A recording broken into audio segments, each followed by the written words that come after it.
Netcasts you love. From people you trust.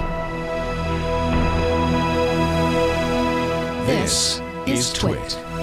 Bandwidth for the new screensavers is provided by CacheFly at CacheFly.com. The new screensavers is brought to you by Rocket Mortgage from Quicken Loans. Home plays a huge role in your life. That's why Quicken Loans created Rocket Mortgage. It lets you apply simply and understand the entire mortgage process fully, so you can be confident you're getting the right mortgage for you. Get started at rocketmortgage.com/NSS. Using eye-tracking VR to detect concussions, Amazon's Fire TV Cube, and smart home tips. Live from the Twit Studios in Petaluma, California, it's the new Screensavers.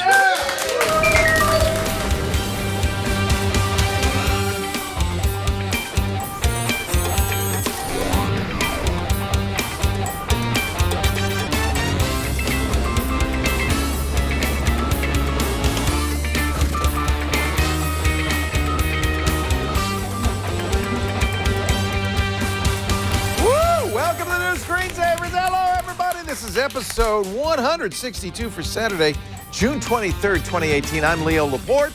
And I'm Florence Ion. Hi, Florence. Hi, Leo. Great to see you. I love those earrings. Thank you. They were a gift. They're kooky. Thank you for my friend. And cute. Yes. So Florence is, of course, one of the hosts of All About Android every Tuesday. And soon, Know How. Tell everybody. This is exciting. Megan Morrone and I are doing a show together, which is very exciting. We'll be doing a season of Know How, all about the Internet of Things and smart stuff in your house, starting July 5th. So join us the day after the great Independence Day of our country, the United States. There's the promo shot. Yes. That's hysterical. Cheersing with our smart speaker of choice. Well, speaking of smart speakers, we're going to talk a little bit about this one. This is the Amazon Fire TV Cube. It just came. It arrived a couple of days ago. Everybody's been getting theirs. It is an interesting device. Is it a Fire TV duct taped to an Amazon Echo, or is it really the dream of a hands-free home theater? My review coming up. Looking forward to it. Yes. And you have something very interesting coming up. Yes, that's right. It's right there. It's on the. There it is. Right there. Yes. SyncThink has eye tracking that helps doctors diagnose concussions. You just did this. You're going to do it again? In under 60 seconds. Yes, I'm going to do it again. I'm happy to say Florence is not concussed as of now. I'm not concussed. But maybe later. Who knows? This is actually really cool. It's already been used in Pac-12. Our Golden State Warriors use it to detect concussions and fatigue. And fatigue. And fatigue. And good news, you're neither concussed nor fatigued. I was a little worried I'd come off as fatigued. So. This is going to be kind of fun. The GDPR is in effect. Privacy is a concern. If you want to adjust your online privacy settings, Megan Morrone will show you how to do so on some of the more popular sites in just a little bit. And we've got some smart home questions in the mailbag and in the call for help. Yes, so and you're the expert. I'm going to let you do the answer because I don't know the answer to this at all. I'll be listening with interest. Also, Google has a new podcast app. I know you talked about it on All About Android. Jason Howell, you're not as excited about this as I am. I'm still on the fence about it. Jason Howell will have his review of the new Google Podcast app for Android. But first, the big news stories of the day. And I think the biggest one, which broke on Friday, was right before, coincidentally, I started my interview on Triangulation. I hope you saw it, with Phil Zimmerman, who is, of course, like the Internet Hall of Famer, created PGP, Pretty Good Privacy. He's a privacy advocate. He was very pleased to hear that the Supreme Court ruled that the government does, in fact, have to have a warrant to get location information from your cell phone. That is huge. Up to now, it's been considered a pen register item. It is an item that the law enforcement doesn't need permission to get it. Actually, all the carriers had portals set up that law enforcement, for a small fee, could go and say, where was Florence Ion? For a small fee. On the night of June 12th, 1982. And wasn't here yet. It did not exist yet. Did not have a phone. Did not exist. I was not in existence. She was nowhere to be found. Which sounds criminal to me. Where were you hiding? I was not even an idea yet.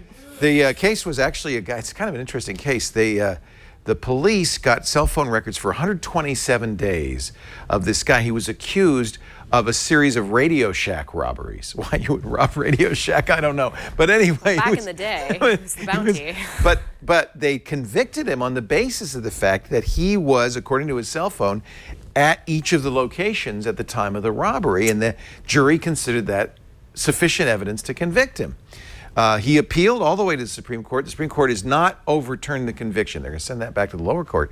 But they did say in a very close 5-4 decision that law enforcement does need a warrant to get this information. That, I think, is a huge deal. They also ruled something that I think you don't like. They said that Amazon and other online retailers do have to collect sales tax on their online sales. You don't like that? Well, I don't like it because it's more money. You're a cheapskate. I mean... But I kind of think this isn't so bad because, I feel bad for brick and mortar stores that are required to collect sales tax. That is a very fair point. There are brick and mortars that I do try to support through online retailing. Precisely. So yes, you're right. I should support them, but I'm thinking more of like the Amazons of the world. Well, why shouldn't Amazon? Now, Amazon, by the way, does collect sales tax on stuff they sell directly. Yes. But about half of the online sales on Amazon are through the marketplace items, third parties. And they don't collect that. They expect the third parties to collect it. Or, as it has been for years in this state, and I bet you don't do this, but I'm not going to ask you, but the way California did it is when you file your state income tax, they say, did you make any purchases and was sales tax not collected? If not, write it down and give us the money. And so you're legally required to pay sales tax whether the retailer collects it or not.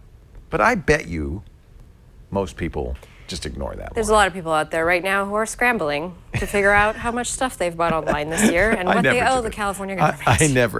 I never Fix those roads. Send in your sales tax, please. So I kind of prefer that the retailer collects the sales tax. That's a convenience for me. And I think it levels the playing field. The argument is, and people are making that argument again today, that if you're a small internet startup, this gives you a little boost. But it gives you a boost at the expense of the local retailers. And I think nowadays we kind of want to support them. Right? Small Business Saturdays. Yeah. So I'm glad. I think this is an appropriate decision. I don't have a problem at all. Have you ever been to VidCon? No, I have not, but I have been seeing everybody there on Instagram and Snapchat these last couple of days. It is like Mecca now for YouTube everybody's stars. there, and for journalists as well. There's a lot of journalists who are there who are now covering YouTube and YouTube influencers and just the whole like entertainment world that's come out of just YouTube. They're the new superstars, these VidCon. They're the new Hollywood, really. Yeah, when you really think about they it. are. Yeah. I've never heard of any of them. Me but either, I'm the but Hollywood, the teenagers, so. but my teenage cousins all know about it. Sure they do. Yeah, Lily Pons. Everybody's no idea. Huge. Who that is. Well, the only one I know is iJustine. I know Marquez Brownlee. There's a few people. They've been around for a long time. Yeah, but the new young crop, the Logan Pauls of the world. In any event, YouTube has decided to support them a little bit better.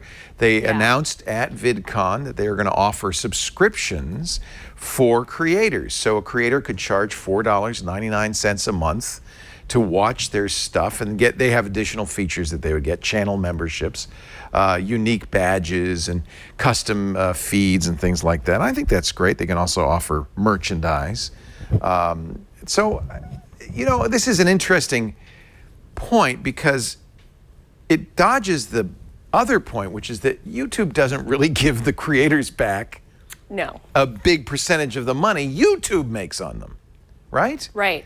So we don't know, and YouTube's never said how much they take of the advertising dollar. Right. But it's probably a pretty fair chunk of it. Yeah. Yeah. And there's been a lot of complaints, grumblings, that sort of thing, just about the way YouTube has been paying out creators. And Facebook took advantage of this by saying, hey, come over here, we'll pay you more, and so forth. So I think this is, in a way, it's kind of ironic. YouTube saying, well, we're not going to pay you more, but if you want to charge your fans, be our guest. My experience has been, and I bet you this will end up being the experience of a lot of these people aren't going to pay $5 a month. Oh, they will. You think? Oh, they will. To watch Lily do her makeup? Absolutely. Really? Absolutely. Because we're living in a gig economy now. And I'm learning this too as a freelance creator or freelance journalist, is that you can monetize anything as long as you've got a website that lets you do it.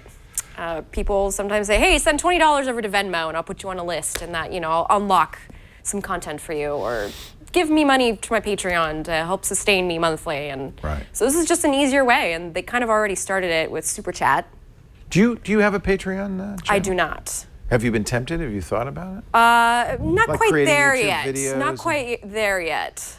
See, I feel like we're kind of old school. This is old media, right? Where you have advertising supported and that kind of thing. And maybe this is old hat. Maybe the future is. And that's what I was trained on in school. And now I'm in this new world where you make money in a much different way. And you're just a kid. That's the funny thing. I mean, I grew up in the Leo. old school. I do sometimes feel like just a kid. Well, I look at my son, who's 23, who really is a kid. Yeah. And he wants to be a YouTube star. Yeah. You know? He's not looking to get on Channel 5. He's not looking to get a TV show with a network. He's looking to be a YouTube star. I would still love to be on Channel 5. So Channel 5, call me. Call me. Call me. Please, right here. This is kind of a sad story, but I think I probably should bring this up. You know, when in Tempe, Arizona, when the Uber self-driving vehicle killed a pedestrian, great tragedy. And there was some question, is this Uber's fault and so forth? They almost immediately distributed video of the safety driver. There was a woman at the wheel, but she was not driving, not paying much attention. She kept looking down. Remember that? Looking down at her phone. Now we know what she was looking at. Gilmore Girls. She was what? Sorry. Gilmore Girls. No, she was looking at Hulu. We don't know what she was really watching. She was watching The Voice. She literally was literally watching The Voice. Wow. And the interesting thing is how nothing you do now is a secret. No. So obviously the Tempe Police Department went to Hulu, said, we know this woman was streaming. Wow. What was she watching? And they know. She was, for 7 of the 22 minutes preceding the collision, she appeared, according to the police, quote, to react and show a smirk or laugh at various points during the time she's looking down, when we now know she was laughing at some lousy singer on YouTube. It's a tragedy, of course. It is. A homeless woman hit by the car. Uber, which, and we should mention, has been a sponsor in the past on some of our shows. Uber has stopped doing self-driving vehicles in Arizona, but self-driving vehicles are still coming. And I think we should point out that whatever mistakes were made, you know, it's not a big story when a human driver hits a pedestrian, which happens all the time, every day. There are 1 million auto deaths a year worldwide, 1 million. So ultimately, I think in the long run, the lessons learned from this, don't watch The Voice if you're a safety driver, but ultimately these cars will be safer. And I still think we should keep moving forward. Yeah. Right? Yeah, just don't watch Hulu behind the wheel. Just you know what, when my Tesla's driving, I got death grip. And because I've been reading the stories about how sometimes they plow into side, you know, you're not supposed to let this thing, it's not at level 4, you're not supposed to let it drive. You live in a windy place. And I live in a lot of wines around here. Yeah, and I'll take it out, you know, of a lot of deers and cows. Right, you got to pay attention. We're not there yet. Speaking of hot topics, a lot of discussion around concussion protocols in sports. Yep. I think this is one of the coolest technologies I've seen in a while. Inexpensive consumer electronics that can be used to diagnose not only concussions, but fatigue and other issues. We're going to take a look at SyncThink's iSync technology that can help doctors diagnose head injuries. And you're going to do it. I'm going to do it. We're going to see how fatigued I am. Yep. Okay. We have a baseline. On the baseline, she was completely normal. Yes. But I'm no doctor, so I can't diagnose. We have gone live since then, so who knows? Who could be going on anything with me right now? I did it too. They said my eyes. I love this. He said, "Well, I'm afraid your eyes are occluded." I said, "What?" He said, "You got droopy eyelids, dude. We got to use Florence. She's younger." I do have droopy eyes. Look at that. Those are droopy. You can hardly see my eyes. They're droopy. Anyway, we'll let Florence do this because apparently I tried this, but it did. Oh boy. Oh boy. Our show today brought to you by Rocket Mortgage by Quicken Loans. Yesterday, it was yesterday, I was at the gym and I ran into my old loan officer, okay, good friend Dave. And I reminded him, and because I talk about it in the ad all the time, how when Lisa and I bought our house in 2013, we went to the bank, the old, the one with the, yeah! And we applied for the loan, and this is so old-fashioned. You get all dressed up, say, please, can I have some money? They give you an application, then you have to go to the attic, and you have to get all your pay stubs and your bank statements. But the thing is, it was a nightmare. It took literally more than a month. I think it took 2 months to get this home loan. They kept coming back and saying, give us more, give us more. And I kind of ribbed Dave and I said, remember that? He said, remember that? I never worked with that bank again. That was the last loan I ever did with those guys. And I said, well, what do you think of Quicken Loans? He says, love them. Quicken Loans from Rocket Mortgage. He said, these guys are smart, they're savvy, #1 in customer approval since 2010. So I should have known better in 2013. 8 years in a row for mortgage origination. #1 in their hearts since 2014 for mortgage servicing. And they've created something that geeks love. It's called Rocket Mortgage, and it's an entirely online mortgage approval process.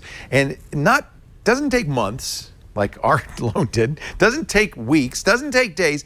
It takes around 10 minutes to get home loan approval. You go to, in fact, you could do it right now. Go to Quicken Loans website. It's rocketmortgage.com/NSS. Rocketmortgage.com/NSS. You answer a few simple questions. You choose the term, the rate, the down payment. They get all the information from financial institutions with your permission. They crunch the numbers, and then based on income, assets, and credit, they'll offer you the home loans for which you qualify, and then boom, you're approved. All of that so fast you could do it. You could be at an open house. It's that simple. I want you to go right now and get it started. Go to rocketmortgage.com/NSS. You can get it started. You don't have to go through the whole process, but you'll be ready the next time you go to you ever do that? You go to an open house? You rent probably, right? No, I own. You bought. So do you remember when you first saw that place? And you go, I should get this, right? Yes. And then you don't want to have to go, now I got to go to the bank and stuff. By then, somebody's going to buy it. Yep. Get pre-approved. Do it right now. Rocketmortgage.com/NSS. It's a huge head start. And it's the easiest, best thing in the world. Equal housing lender, licensed in all 50 states. NMLSconsumeraccess.org, number 3030. By the way, Rocket Mortgage has great refi rates, too. Now's the time to lock in that low rate. Rocketmortgage.com/NSS. And we thank them so much for their support of the new screensavers. All right, you ready to get tested? Yeah, let's do this. Okay. All right. Should I hit her in the head before we go? Just to see? No, let's not do that. No concussions here. So far, no one has ever received a concussion on this show. That's great. I'm happy to say. Joining us now, Laura, I'm going to say your name now, Yecies. Correct. Did I say that right? Uh-huh. Laura is the CEO of a company called SyncThink, which is really interesting. Laura, welcome to the Screensaver. Thank you. Laura's been around, by the way. We were just talking, you were a CEO at Yahoo Mail in the early days. You were at Netscape's browser division, AOL. That's a lot right. of startups. But you said you wanted to get in a medical startup this time around. Yeah, I saw the two worlds, the medical world and the technology world converging. I grew up in a medical family, and I saw a huge opportunity where we could use software scale and have a big impact on people's health. So your colleague is here. Introduce him so we know. This is Dan Beeler, Hi, our Dan. CTO. He helped develop the product. Oh, you helped do this. Okay. This is what's really cool is it is basically a consumer grade. This is a Gear VR, yeah. Samsung Gear VR, and a standard Android phone. But you've done some modifications to it. Yeah.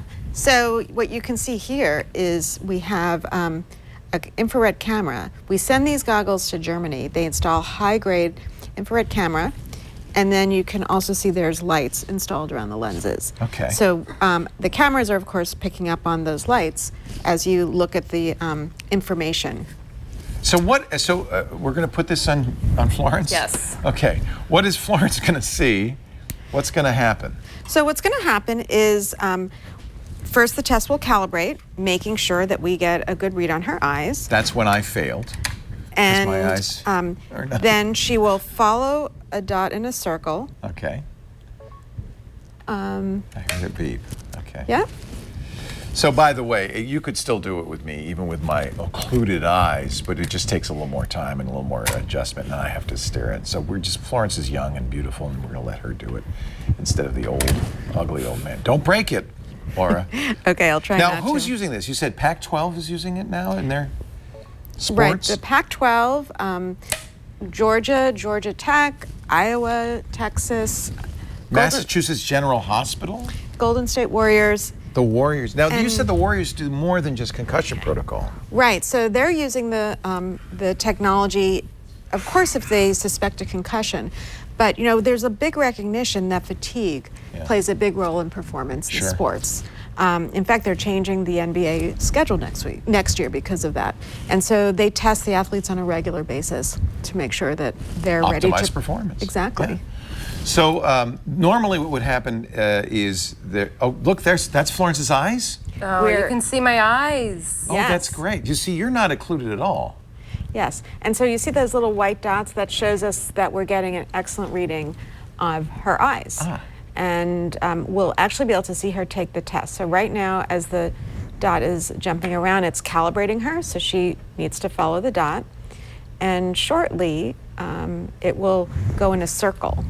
And what's special about a circle is we all know what circles look like, right? It's a predictable pattern. And it being That's able important. to, exactly. So we're measuring her eyes, following the light going in a circle. In the goggles, it's actually a little bit smoother. And any deviations from following the circle is picked up by the camera.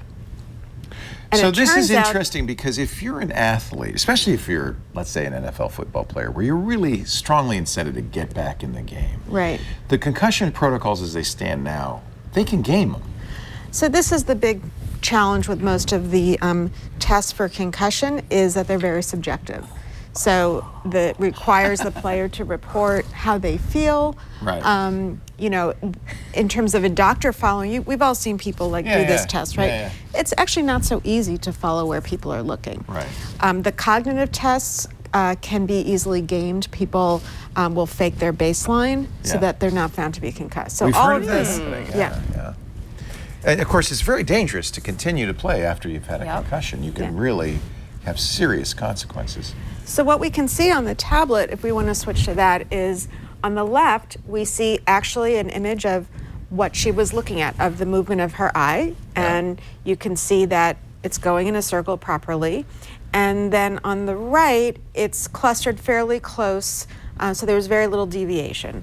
And so green shows that we had a good quality test. That A we had a good 1.02. grade. And typically anything below 2 is normal. So, this is an excellent. Congratulations, Florence. You can go back in the game. So what's interesting is in concussion, we tend to see like a whisker pattern that the eyes jump ahead. So instead of following the dot correctly, you're jumping ahead and then having to correct. And that's because the brain is actually disinhibited, which happens in concussion. And if you've ever known someone to have a concussion, oftentimes they're disinhibited in terms of their personality. So it's consistent. Now in fatigue, we see a different result. So the eye, instead of jumping ahead, tends to like wobble off the light. It's tired, right? Was it hard work? Yeah. You have to kind of pay attention. I really was paying attention. Yeah. So I if you're tuned you guys tired- out for a second to kind of. You wouldn't be the first. So we can pick that up, and actually we can find find other brain health issues, and we're doing further research on that. Right now, we've been focusing on selling to the elite sports teams and clinics, but what we're excited about is in the future, as VR and AR technology becomes more widely available, our tests can run potentially on those platforms because they're starting to include eye trackers. And then this is something that could be widely deployed recreationally. How interesting. Yeah. So do you imagine with AR glasses that they could give you, just like an Apple Watch gives me feedback about, what's going on, that you could get that kind of... what I'm hoping, and I think this is reasonable to expect, is this year we see the big budget college sports and pro teams using it. Maybe the next year the price will be where high school teams will have it, and then shortly thereafter we can all have them at home. Wow. Right? You could imagine, your kid says, "Mom, I want the keys to the car," and we say, "Well, let's see test you." Let's see if you can eye track. Could it be done passively so that you don't have to go through a test that's tracking all the time, or you would have to do a test? You would need to do a test, Okay. but as you pointed out early, you can't game it. The test result is the test result. I like that. Yeah. A couple You of still other need a doctor though to judge it. It's not something that can be done automatically. Right, so you get a reading, you get a number, you get a pattern, and this, just like an EKG or a glucose number, that goes to the doctor. Right. If you use a home blood pressure cuff, that you don't diagnose yourself with hypertension. You take your series of numbers and you give them to the doctor. But importantly, the FDA has approved this. It's approved it as essentially an assessment of eye tracking, Which is diagnostic, for eye tracking. That's really cool. Another couple of things that are cool is that you can see recovery.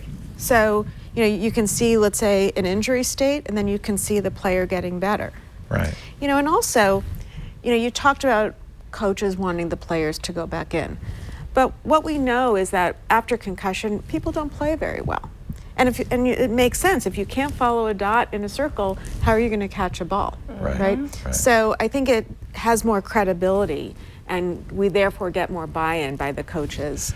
It's interesting that the Warriors use it because they're very high-tech. They're owned by entrepreneurs, and it makes sense that they would be adopting the latest. They're totally early adopters, and we love working with them. Yeah, I bet you do. Yeah, what fun. I think if you're a coach at a big school with some budget, it's not cheap, I'm sure. Right now, the goggles are relatively expensive, and we charge for the support and analytical service. But as I said, we see this becoming more mainstream over time. Nice. Is there a website people should Yes, www.syncthink.com. SyncThink.com. Wow, isn't that interesting? Really cool. Laura, very nice to meet you. Thank you. Thank you for having me on. Laura Yecies, the CEO of SyncThink.com, and we're glad to know Florence is going to be okay. Me too. Good job. Me too. Thank you. We're going to take the Amazon Fire TV Cube for a spin in a bit, but first here's Megan Morrone continuing her digital cleanse series on adjusting your online privacy settings in a post-GDPR. Last summer, I started the Twit Digital Cleanse, and since that time, the general data privacy regulations have forced companies to update their privacy policies. Yes, it was very annoying to get all those privacy update emails, but the upside is that now we have the power to adjust some of our privacy settings so that we can still use these services without giving away all of our information. Today, I'll show you 3 ways to change the default privacy settings on popular sites and services to help you protect yourself. Number 1, Twitter. To control how Twitter collects and shares your data, go to twitter.com/settings/personalization, where you'll see that everything is turned on by default, of course. Don't care to see personalized ads? Uncheck that. Don't want Twitter to show you content based on where you go on the rest of the web? Uncheck that. Read the settings carefully and decide what information is worth sharing to improve your experience on Twitter. Or just disable everything. Note that not sharing this information on Twitter might mean you'll see less relevant content, but since Twitter still shows me ads directed at dudes, I'm not sure they're doing a very good job anyway. Or maybe they're doing a great job and I truly do tweet like a dude. Who knows? Number 2, Google. To see your settings and change them, go to myaccount.google.com. To review the information that Google collects and claims to use to make the service work better for you, click Manage Your Google Activity under Personal Info and Privacy. Click Go to Activity Controls and browse through your selections. Like Twitter, these info collecting tools are all turned on by default. At the very least, you might want to manage activity under location history so Google doesn't track you wherever you go. Note that if traffic predictions and travel recommendations based on the places you've visited with your devices are really important to you, turning this off could make them less accurate. Number 3, Apple. Now, I love Apple more than most, but even I have some issues with the way they track us for their benefit. To find out the information they use for ad tracking, go to Settings, Privacy, Advertising, then tap View Ad Information. Although your personal data is not provided to third parties, Apple gives you a random identifier that serves ads and includes you in what it calls segments. Here I can see that advertisers targeting me include NBC. Apple also uses my devices, connectivity, mobile carrier, time zone, and location if the location-based Apple Ad System service is turned on. If you'd like to limit ad tracking, tap the slider under All Advertisers. And that is it. If you have privacy tips for me, I want to hear them. Email me at megan@twit.tv. I host iOS Today every Tuesday with Leo, and I host Tech News Weekly every Thursday with Jason Howell. Thank you, Megan. Florence, you're a cable cutter, aren't you? Of course. Laporte. Oh, yeah, a long time ago. You watch everything, as they say, over the top, over the internet. Well, I watch it on YouTube TV now, so I guess how much of a cord cutter does that make me? You know, I love YouTube TV. I was watching the World Cup during work. Yep.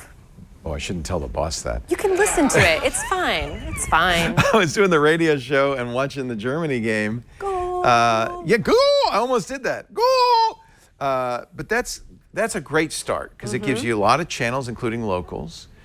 Do you have a set-top box, like a Roku or an Apple TV? I used to have a Roku, but it's a dust collector now because I'm a Chromecast user. You like Chromecast? I've got Chromecast in every TV and monitor in my house. Any thinking at all about Amazon's Fire TV? Have you ever thought about that? My family, my father is actually an Amazon guy. Yeah. He really fell into that ecosystem and he likes it, but now he's really bummed about the lack of YouTube. So that kind of lost their...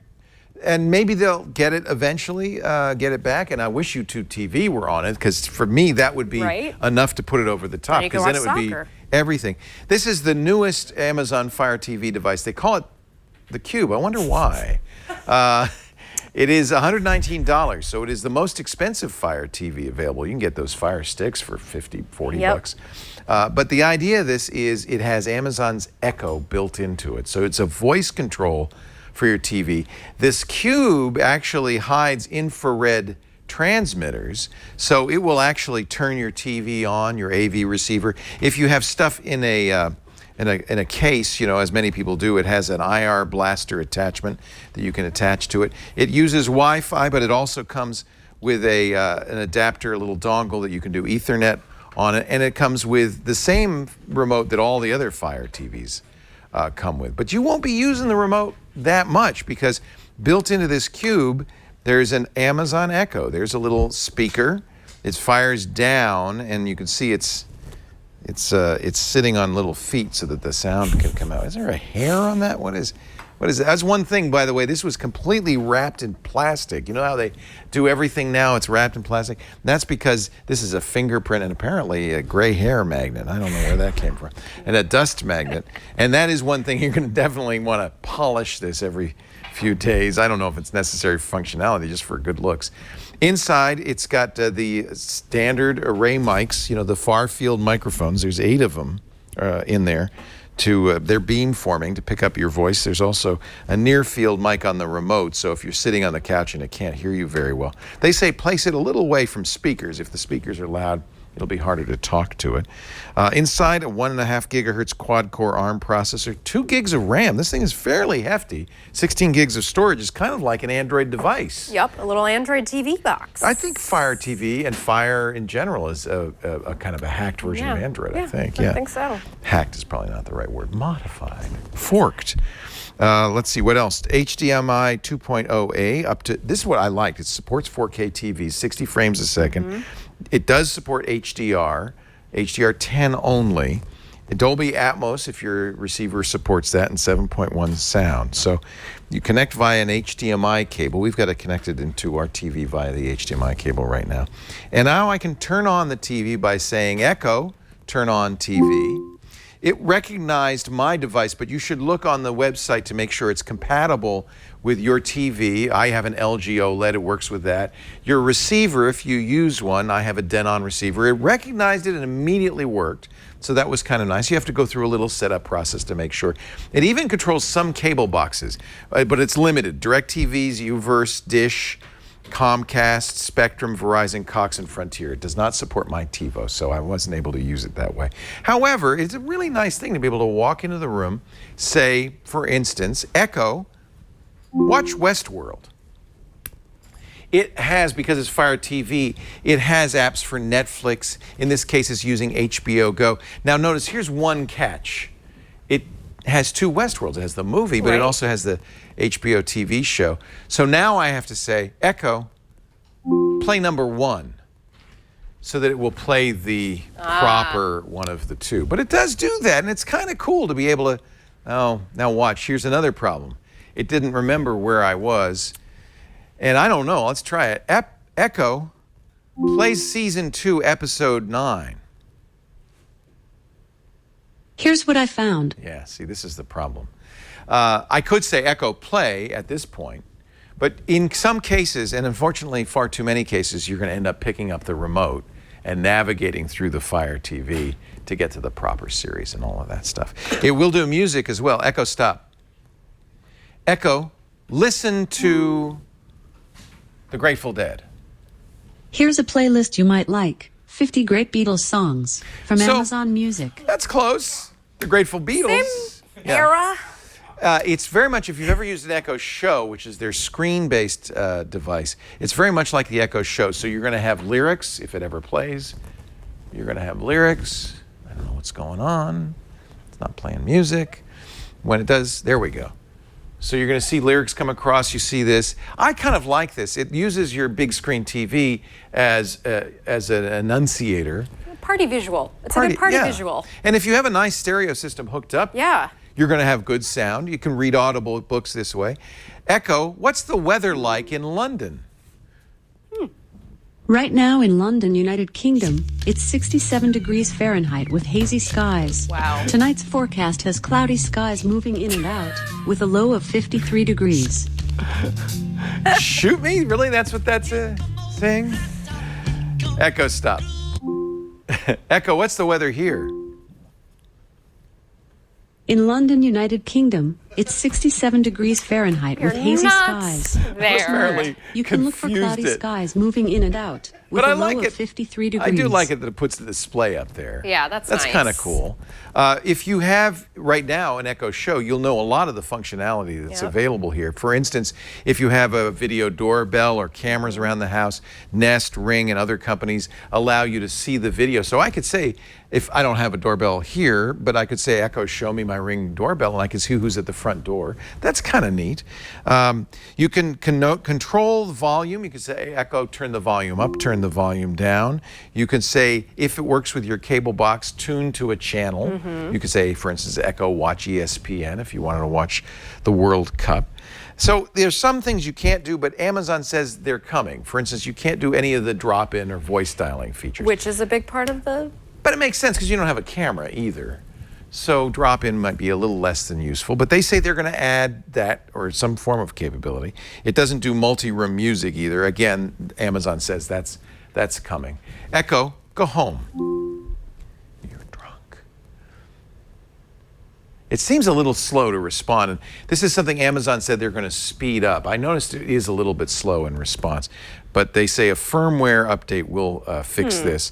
Netflix does work now. It didn't work originally. You'll have to install the apps just as you would on a Fire TV so that it can do all the things you want to do. I am able to watch, as you can see, NBC, Netflix, Amazon Prime, HBO Go, Showtime, and as you might expect, there's kind of a lot of Amazon pitching its own content up there. That's really what this device is all about.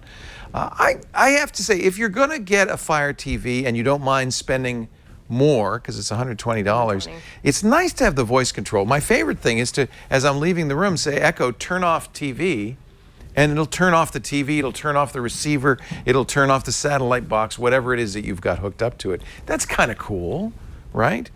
You can pause video. Voice control is, to me, great, but you've already seen, as I've done this demo, some of it isn't perfect. Nope. There's a little bit sometimes of extra talking involved. Yeah, that's true. It's not unusual for it to misunderstand. If you've got an Echo, you know this, and do the wrong thing. One of the reasons I don't have an Echo is because I enjoy the conversational nature of the Google Assistant.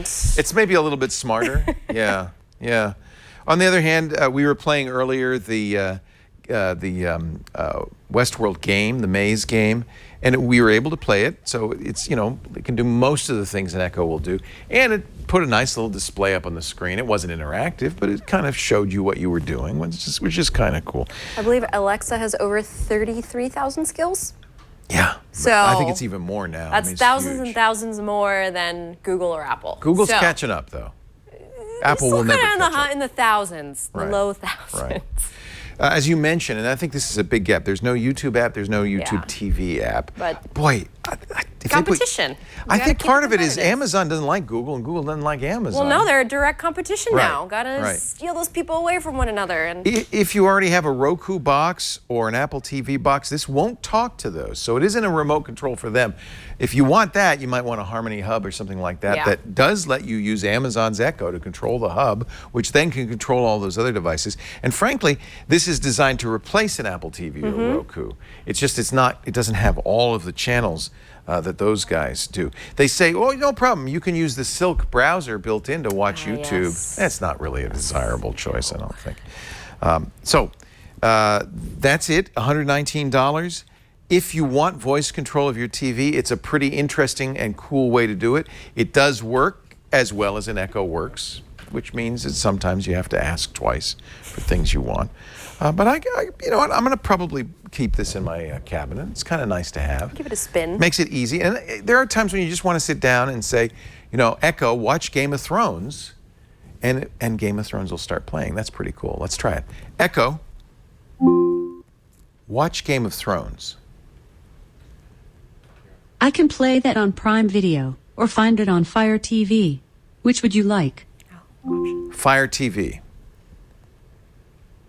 So here's Game of Thrones. So that was cool that it knew that it was available for rent on Amazon Prime, or I could watch it because I already have HBO Go installed. I could watch it on the Fire TV. And it gave you the options audibly. Yeah, that's cool. I think it's a good product. I like it, but you'll understand the limitations. I think that may affect you. There you go. That's Amazon's Fire Cube, $120, adding voice control to your home theater. Now it's time for a call for help. A member of the King's Kingdom. Oh, now Game of Thrones is playing. So I wasn't humiliated enough already.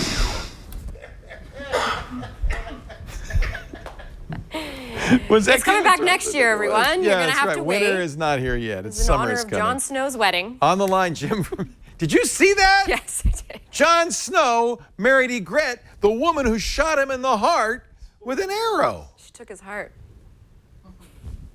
But it was the Kit Harington. It was the actor marrying the actress, right? Hello, Jim. Hi, Jim. Hello, Leo. Hello, Florence. Good to see you both. Everybody in Game of Thrones was there except Hodor. He didn't come. Really? Yeah. You think he would DJ at least? He's a DJ in He's real a life. DJ, yeah.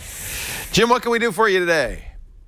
We have Philips Hue lights in the house, and we have scenes set up for various things. My wife works at home, so she has morning work that's bright and blue, and afternoon work where it shifts to a yellow light. Oh, we that's also cool. have some cozy leg heaters that go under desks, and they plug into the wall, and I'd like to be able to control those as well, because they're pretty easy to forget you've left on, and you come back a couple days later and realize the room's nice and warm. I've looked at various plugs like the iHome Wi-Fi and Eve Energy.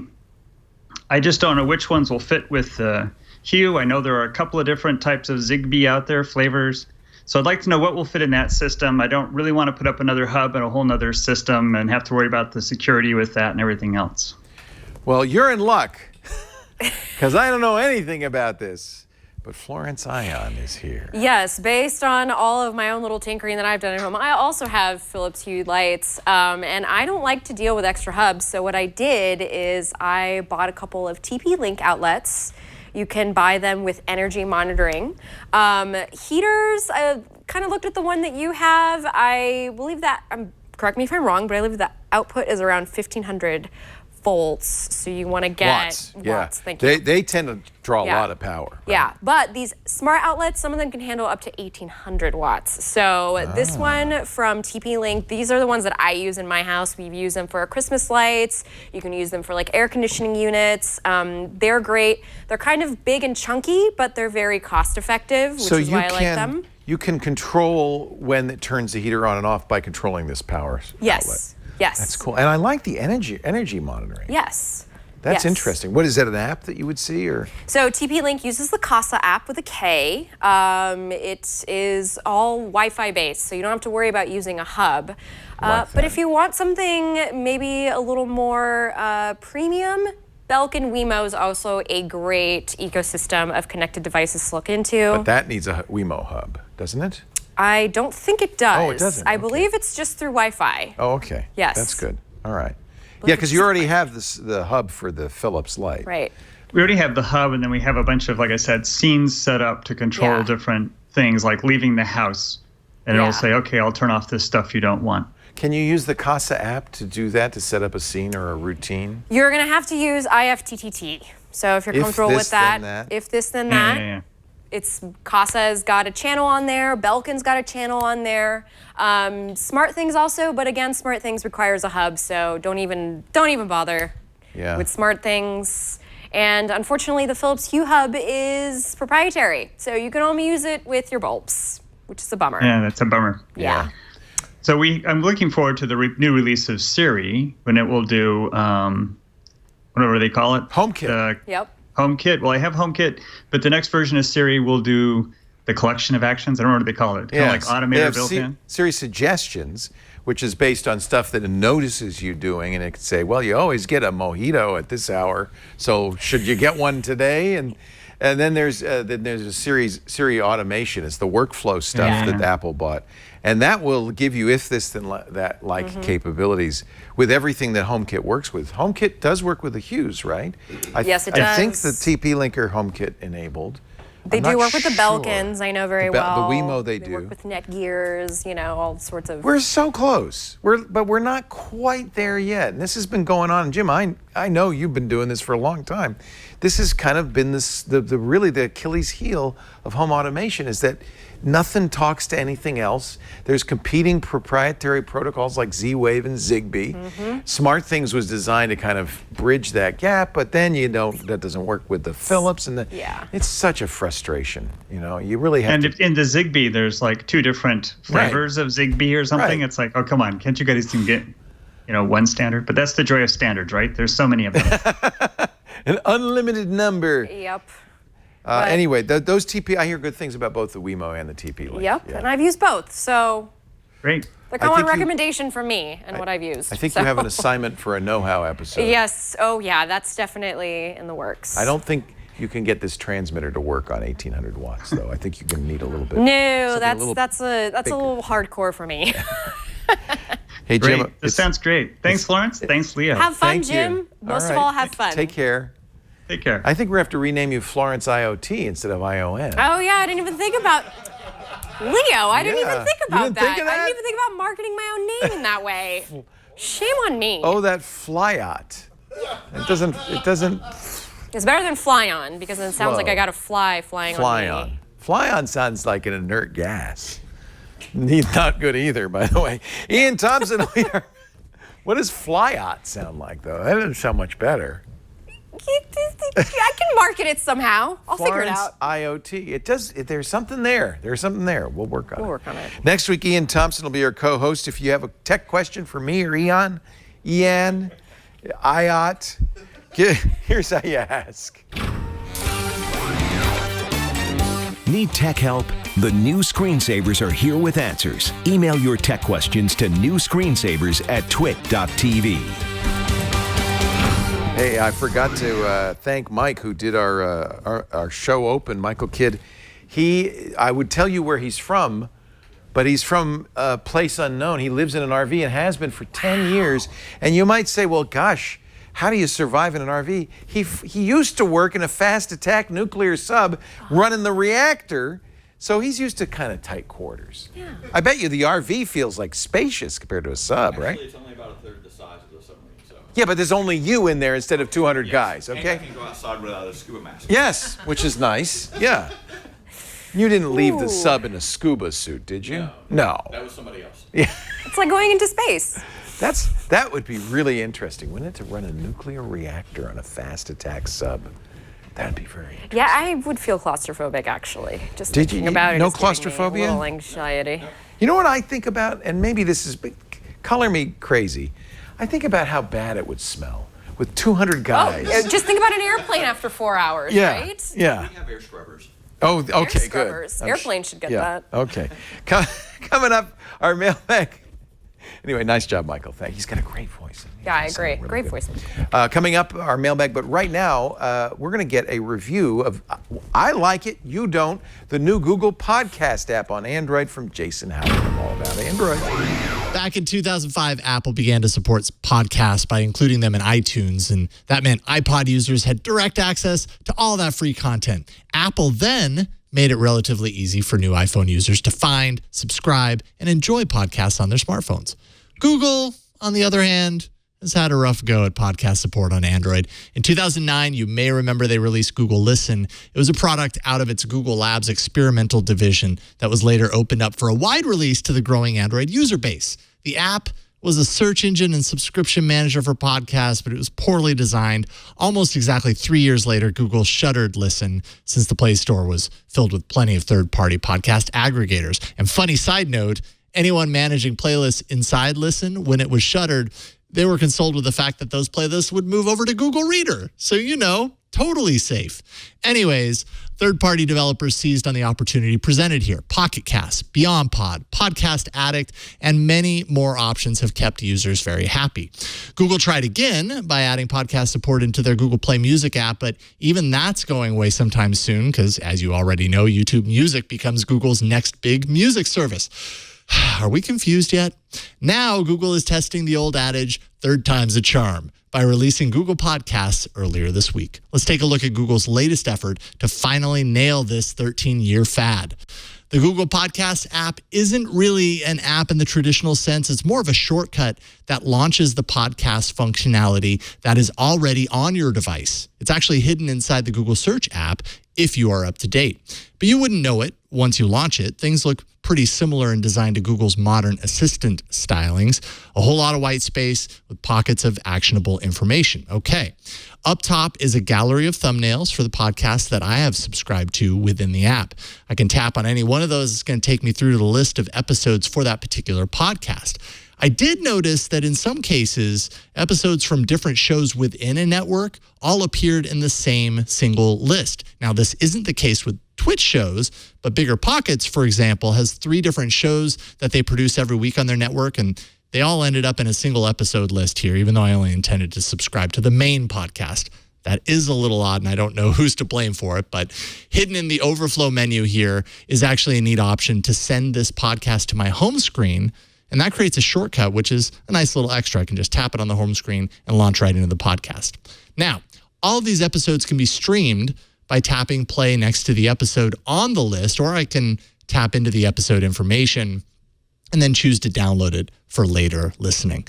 While it's playing, I have access to the standard controls, complete with 30-second skip forward and 10-second skip backward buttons. There's also a playback speed option that personally I enjoy setting at 1.2 times the speed.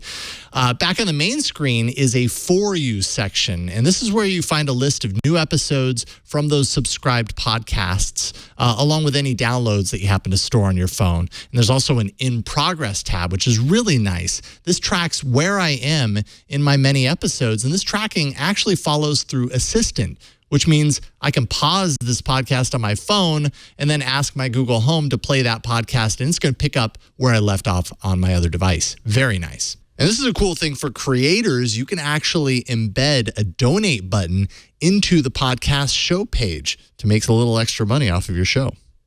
Now, down below, you're also going to find all sorts of sections pulled from the many signals that you've given Google as to the many podcast interests you might have. Basically, a number of topical carousels to browse for new shows to listen to.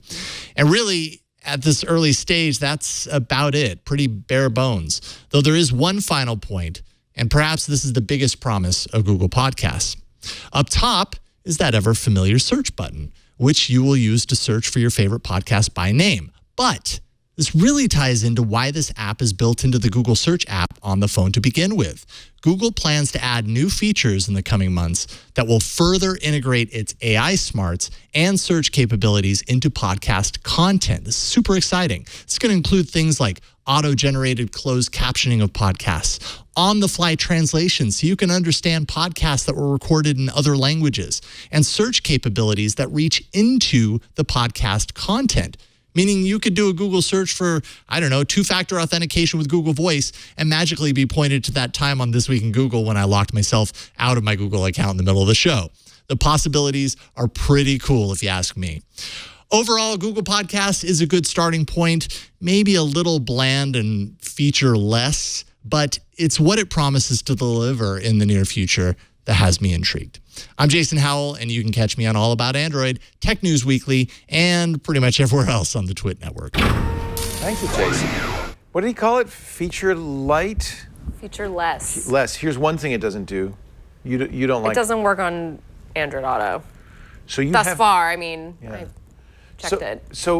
But there are podcast apps that do? Pocket Casts works. Does it show up on the screen? It does.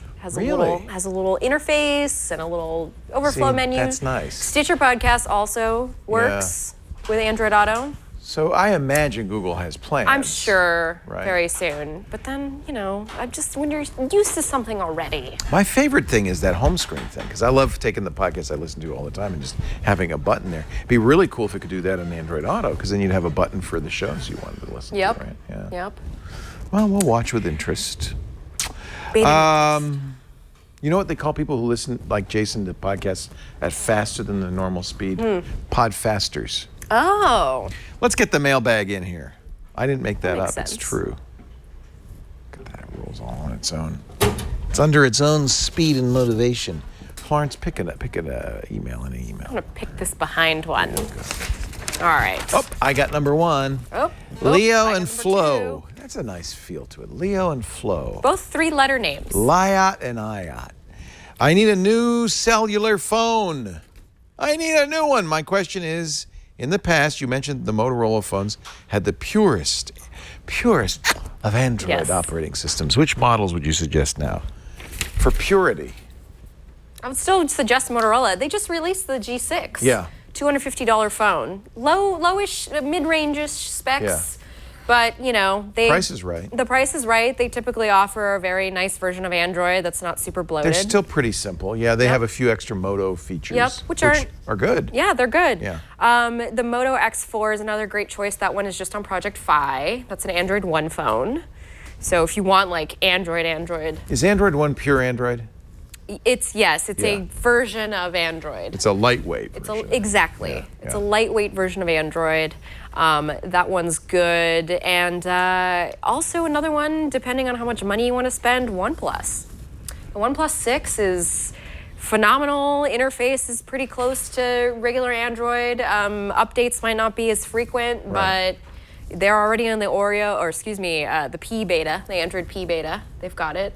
Yeah, and Motorola can go P, right? Yep. I like it that Google offered the public beta on more than just Pixel phones. And of course, you didn't mention, but Google's own phone is the purest of pure Android. Yes, the Pixel. Yes, of course, the Pixel. Yeah. But it's expensive. It is. It is. That's kind of the reason I don't immediately suggest it. What do you carry? I'm still carrying the Pixel 2. Yeah, me too. I like the Pixel 2. I have the XL, but I really like the Pixel 2. Yep. I just got, because I was very interested, and I know Miriam reviewed it on All About Android, the Huawei P20. Yeah, that's a beautiful phone. Beautiful, but I was interested in the camera. It's got 20 megapixel and a 12 megapixel dual lenses. It has all this interesting stuff going on. But the interface. Well, eMUI is not great, but you know what it's interesting because this is a Chinese phone. In fact, you have to buy it from a Chinese company. It's not sold in the United States. Or AliExpress, yeah. Yeah. And I got it shipped from China. And immediately, the first thing you do when you turn it on, it says, oh, this is even before we get to the Android sign-up stuff. For weather forecasts, we need some permissions. Is it okay? Well, location, yeah. If we also know your IMEI number and your MAC address for weather? Really? And it goes on down to the location, just exactly where you're standing, Leo. Basically, Huawei is asking for a direct identifier for your phone, and they're asking to keep it. And it goes on throughout the phone. There's lots of places where Huawei says, and now we'd like to know your motion tracking and your GPS coordinates and on and on and on and on. And I really, what it underscored for me, even though we knock Google for not respecting privacy, how much more the phones we get in the United States, and particularly from Google, respect your privacy than this phone from China, where they make no effort to hide the fact that they're basically collecting everything there is about you and attaching it to your IMEI number, which is unique to you, right? Yep. So I'm going to use it. I think it's an interesting phone. I don't really care if people in China track me. But boy, it really does argue for getting a Google phone. That's going to be pure. Yeah. Even the Motorola phones are made in China by Lenovo, which is a Chinese company. The Google phone, it's made by Huawei, I think. But Google's very careful about keeping the bad stuff off. The Pixels currently, the Pixel 2 XL is made by LG, and the Pixel 2 is made by HTC. Oh, okay. So neither one's Huawei. And HTC is a Taiwanese company. Yeah. So, yeah. Okay. Well, HTC is a Google company now. But yeah, the engineers are. Yeah. It's kind of confusing. Yeah. And LG, of course, South Korean. Yep. What does your question say? What is my question? This is email number 2. Yeah. So, hello. I'm looking for a home camera system that is reliable and won't break the bank. There are so many systems that I have little idea what to choose. Can you give me some assistance? Thanks for your time, Jay. Well, how about $30? This. And no monthly subscription. $30. And see how it's looking around? Yeah, it's been doing all show. It has. This is the Wyze, W-Y-Z-E. Zed. I say Zed because... Yes, that's Z for those of you Americans. Yeah, every other country calls it a Zed. It's called the Wyze Cam Pan. They have an even cheaper one for $20. It doesn't pan, but I like the pan because here's what it does is, and you don't have to turn this on, but I've turned it on now it has a patrol route. So it goes, and you can set this up to look, it's actually looking around, and if it sees motion, it notifies you. $30 is very affordable. Yep. It's a good HD camera. It's got night vision. It's got a Wyze app that I think is quite good. It's a pan tilt zoom. So if you can get the notifications, but if you say, well, I'd like to see what's going on in that corner, you can literally, with your finger or with the controls, aim the camera, which is pretty amazing. The other thing I love is there's no subscription fee. Google charges a lot for the Nest subscription fee. Nest charges minimum of $100 a year. That's for one camera. This records, for 10 days. Sends you notifications. It has its own SD card, so you could record onto a micro SD card, but you don't need to. I don't have one in here. And I can get notifications and have up to 2 weeks of video for free using Amazon's S3. Yep. So I think all in all, that's cost effective. $30 with no subscription fee. That's cost effective. It's cheap enough you might get a few. Yeah. Doesn't work well outdoors, I'm sure, because it's got a little motor in here. No, you need a specific outdoor camera if you want to use it outdoors. And it is, you can hear. So we told Jeff Jarvis, because he has a cat that keeps missing the litter box, and he wanted to know what was going on, and he wanted a camera. We told him to get this, but he said the noise of the gears as it's turning was loud enough to scare the cat, and the cat no longer uses the litter box at all. So that was not exactly the outcome we intended. But you can, it's on now. You can kind of hear it. It's not really loud. I wouldn't put it in your bedroom. It's not. I would not put a camera in my bedroom. Who's going to do that anyway? This, you leave it in your office or your vacation home or your living room or whatever. We've had an advertiser, Lighthouse, that makes a much more expensive, several $100 camera, and you have to pay a subscription fee. Nest IQ, same thing. This for $30 does all of that and no subscription fee. So that's right now my recommendation. Does require a 2.4 gigahertz Wi-Fi connection. Will not work on 5. Somebody was saying he didn't like it that it'll only do one notification every 5 minutes, but most cameras do that. If it did a notification every time it saw motion, it would just keep sending you notifications. So it waits. That's what my Nest does. Yeah, right. That's not good. Which is why now they want you to gravitate towards the Face ID or the Nest Cam IQs because they do the face recognition. Right. So then you only get a notification when it sees a face, which means you can store faces on it. Does it work? Yes, it works impeccably. Okay. And if somebody's out the door, it'll read it out through Google Home. It says who it is. Yeah, you kind of understand why it's worth so much money, but then you think about, my gosh, this is so much money. It's a lot of money for the Nest ecosystem. Logitech is another good ecosystem of security cameras that work with. They're actually the Wirecutter's #1 pick for wireless security cameras, but not as $30 cheap. $30. Now, it doesn't have face recognition, and I'll tell you, I had to turn off motion alerts. It was in my office, and there's a monitor in my office showing the shows, and it keeps thinking that's somebody in my office moving around. So it's not smart in terms of, but it sees motion of any kind. It's gonna alert you.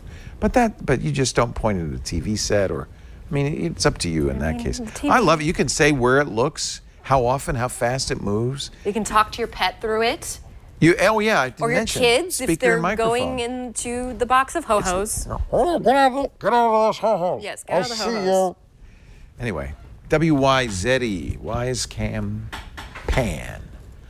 Florence, so good to see you. Tuesdays, 5 p.m. Pacific, 8 p.m. Eastern Time. Midnight UTC, you can watch Florence and the gang, Ron Richards and Jason Howell, on All About Android. You've been doing a great job there. On Know How. Starting next month. Yep. Know How IoT. July 5th. Join us. July 5th, the day after the 4th. Yes, join us on your hangover. One day before the 6th. Megan and I will tell you all about the smart home for 12 glorious weeks. Can't wait. That's going to be a lot of fun. Thank you, Florence. Thank you, Leo. Thank you, everybody, for being here. We do this show every Saturday afternoon, 3 p.m. Pacific, 6 p.m. Eastern Time. I think that's 2200 UTC. If you want to watch in the studio, we had a nice studio audience today. You just email tickets at twit.tv. We'll put a chair out for you. Where'd Ellen go? She ran out, huh? Ellen will be back. Alan and Ellen are visiting Michael. Please, we'd love to have you. If you're going to watch live, you just go to twit.tv/live. We've got a live stream now on Microsoft's Mixer.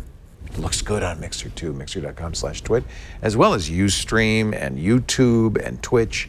And if you do watch the live stream, please hang out in the chat room at irc.twit.tv. Bunch of great, crazy kids. They're crazy in there. And it's a lot of fun. If you can't watch live, we have on-demand audio and video of everything we do on our website, twit.tv, in this case, twit.tv/NSS, or use Google Podcasts or Pocket Casts or Stitcher or iTunes or whatever you use, and you subscribe, and that way, the minute this show's ready, it'll be downloaded to your device for your delectation, audio and video. Don't forget, there's a lot of video in this show. It's a very visual show. If you want to subscribe to our newsletter, that's at twit.tv/newsletter. If you want to get our merch, we've got mugs and t-shirts and hats. That's twit.tv/store. And that's all for this show. Thanks for being here. We'll see you next time on the new Screensavers. Bye-bye. And that's all, folks.